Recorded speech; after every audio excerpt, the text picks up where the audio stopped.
내 죄를 정케 하신 주 나로라 하신다.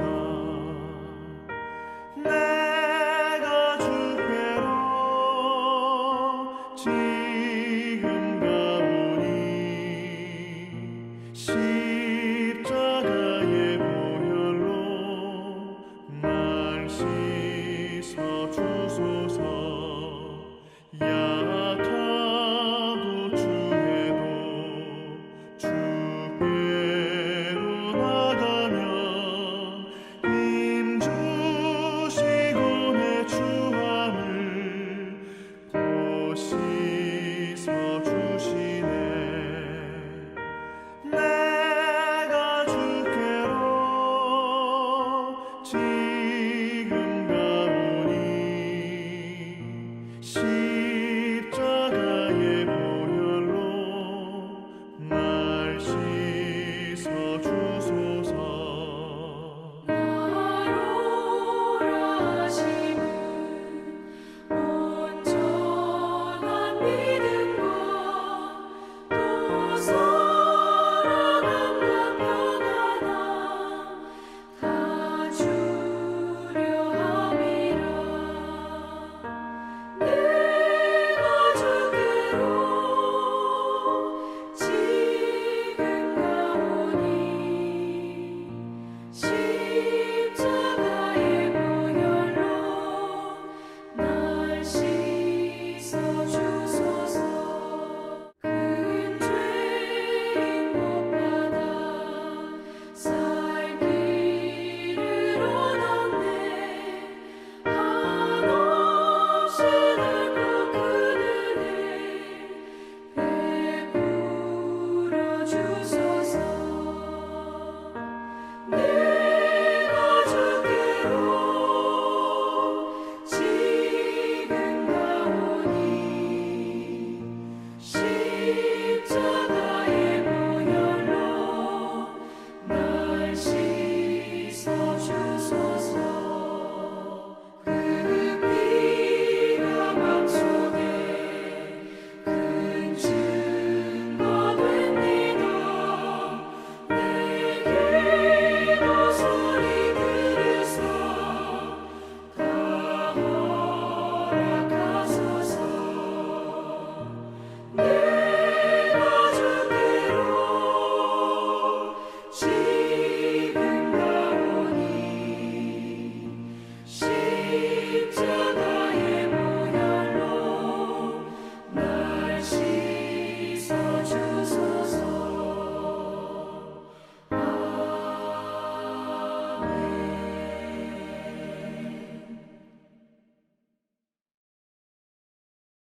오늘 우리에게 주신 하나님의 말씀은 역대하 24장 20절에서 22절까지의 말씀입니다.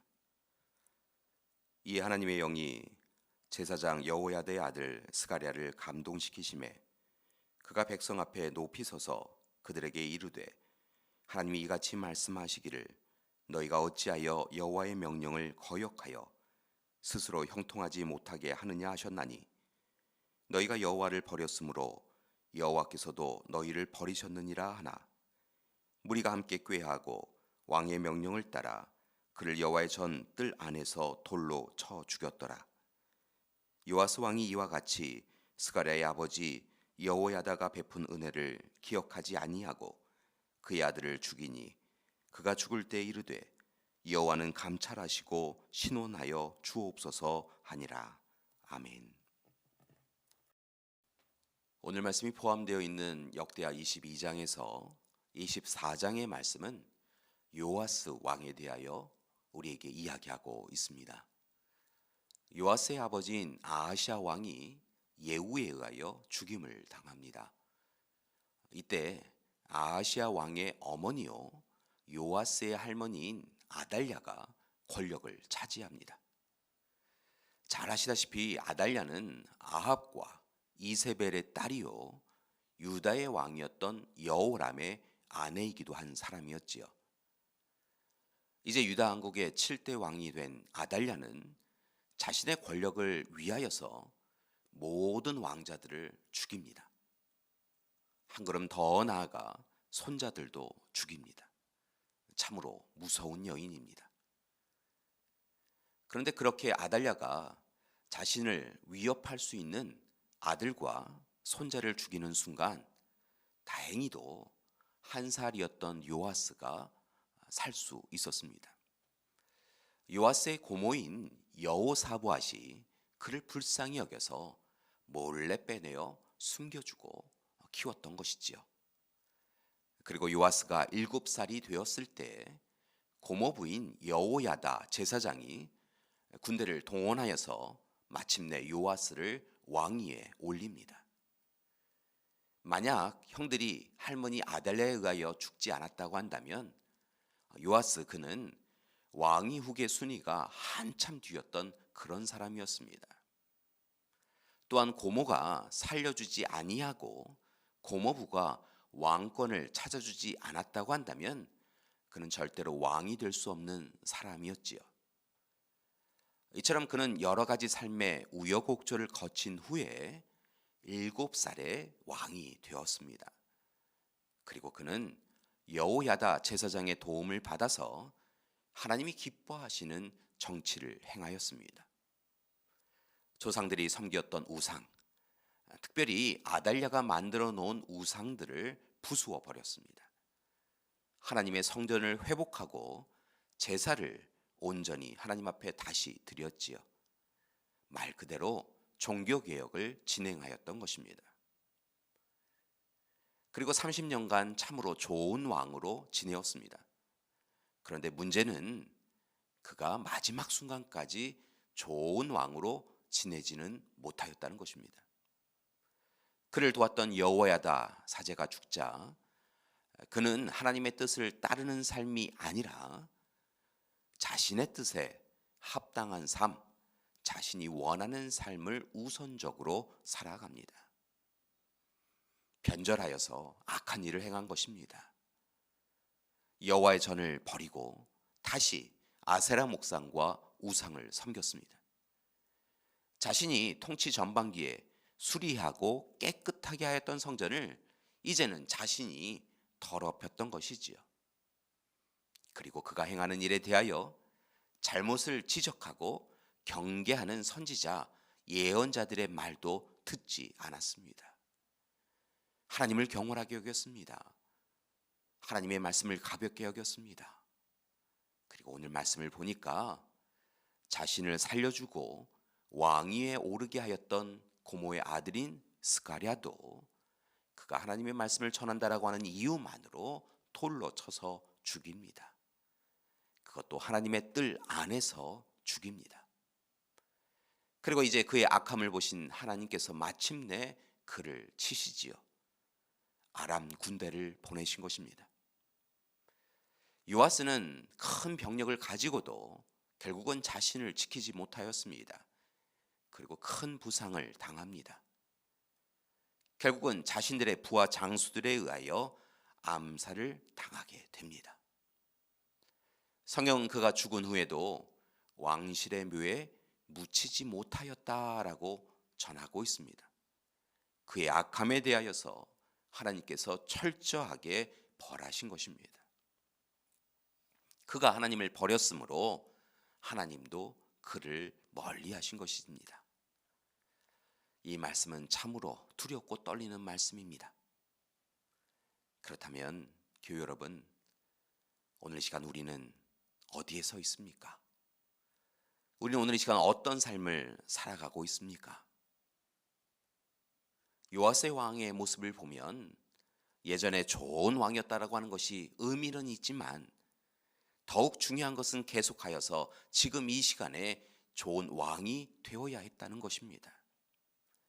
그리고 현재 자신이 누리고 있는 모든 권세와 권한이 자신의 것이 아니라 오직 하나님에 의하여서 은혜 가운데 위탁되었음을 분명하게 알아야 했습니다. 그런데 요아스, 그가 어리석어서 하나님 없이 살아갔고 그는 결국 패망하고 말았습니다. 따라서 교회 여러분, 우리는 날마다 매 순간 하나님 앞에 다시 온전하게 서야 할 것입니다. 하나님을 사랑하고 하나님의 뜻을 분별하고 이제부터는 하나님이 원하시는 일만을 행하며 살아야 될 줄 믿습니다. 무엇보다 하나님을 우선적으로 우리의 삶의 중심에 모셔드려야 합니다. 요아스의 삶에 문제가 생긴 것은 그의 삶의 우선권이 하나님께 있지 않았기 때문입니다. 하나님의 뜻보다는 그의 뜻이 우선이고 하나님의 발행과 소망보다는 그의 원함이 이루어져야 한다라고 생각하고 있었기에 그는 실패하였던 것이지요. 따라서 바라기는 어리석은 요아스 왕의 삶의 자리에 우리가 서지 않기 원합니다. 이를 위하여 우리는 형식적이고 일회적인 신앙의 삶에서 벗어나서 온전히 거듭난 삶을 살아가야 될 줄 믿습니다. 그리고 잘못된 것에 대하여서는 두 번 다시 뒤돌아보아서는 안 됩니다. 우상을 섬기지 말고 오직 하나님 앞에 서서 오직 하나님이 주시는 말씀을 묵상하고 말씀을 지키려고 노력하고 또 노력해야 할 것입니다. 또한 하나님과 타협하는 것이 아니라 하나님께 예라고 이야기하며 철저하게 순종하는 삶을 살아가야 될 줄 믿습니다.